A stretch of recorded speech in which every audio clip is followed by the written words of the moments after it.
Bonjour tout le monde, j'espère que vous allez bien. Aujourd'hui, j'ai de la visite dans la pièce où je suis.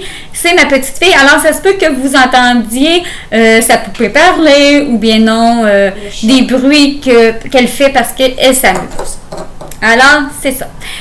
Le sujet de ma vidéo, bien gérer les attentes et nommer clairement nos attentes.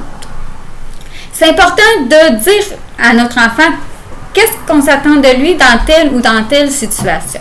Comme par exemple, si on va se baigner chez la cousine, une cousine, bon, ben, on s'attend à quoi? Quel genre de comportement on s'attend? On peut aussi gérer ses attentes. Supposons, on le sait que la cousine en question ne sera pas là, puis que d'habitude, ils sont là. On peut lui mentionner. Ça, ce que ça va faire, c'est que ça va diminuer l'angoisse et ça va aussi... il va se faire l'idée que la cousine n'est pas là, puis il ne sera pas déçu. Ça fait que ça va enrayer la déception. Ou si on peut leur demander... leur expliquer qu'est-ce qu'on s'attend d'eux au retour, comment ça va se passer là-bas, si c'est un endroit qu'ils ne connaissent pas. Par exemple, si on les amène à un mariage ou à un funéraire, qu'est-ce qu'on s'attend d'eux? Comment ça se passe? Qui va être là? Comment on se comporte dans ce genre d'événement-là? Comme ça, ben, ils savent comment agir. Une fois que c'est fait, par exemple, là, on peut les féliciter d'avoir bien agi. Aussi, on peut leur nommer nos attentes. Aussi, quand on va au centre d'achat, par exemple, là, je m'attends à ce que tu restes près de moi. Puis leur dire aussi, qu'est-ce qu'on s'en va faire au centre d'achat? Est-ce qu'on s'en va acheter plein d'affaires? On peut leur dire, non, je vais acheter... ça. S'ils sont en mesure de savoir lire, peut-être avec une liste, on s'en va acheter ça, on peut leur donner comme responsabilité de cocher les objets. Comme ça évite le « Ah, je veux ci, ah, je veux ça, je veux ci, je veux ça, je veux ci, je veux ça ». Non, ils savent en partant qu'on s'en va acheter ça. Donc, on a géré les attentes.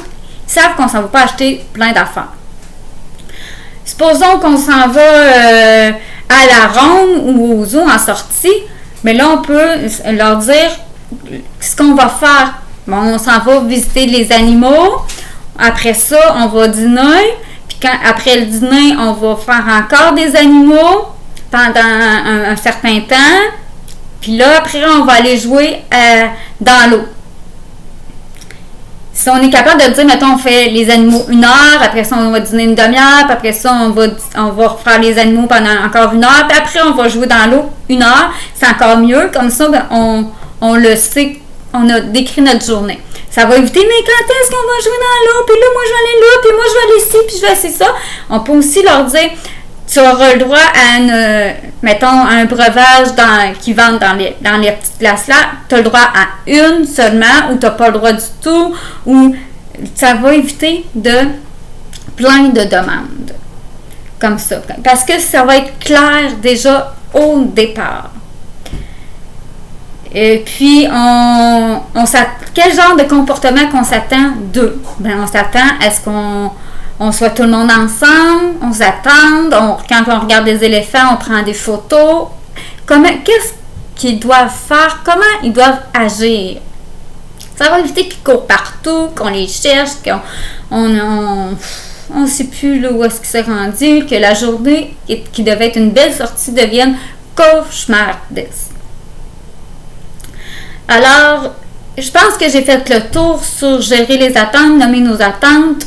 Si vous avez aimé la vidéo, n'hésitez pas à liker, commenter et partager et surtout d'aller vous abonner. Ciao!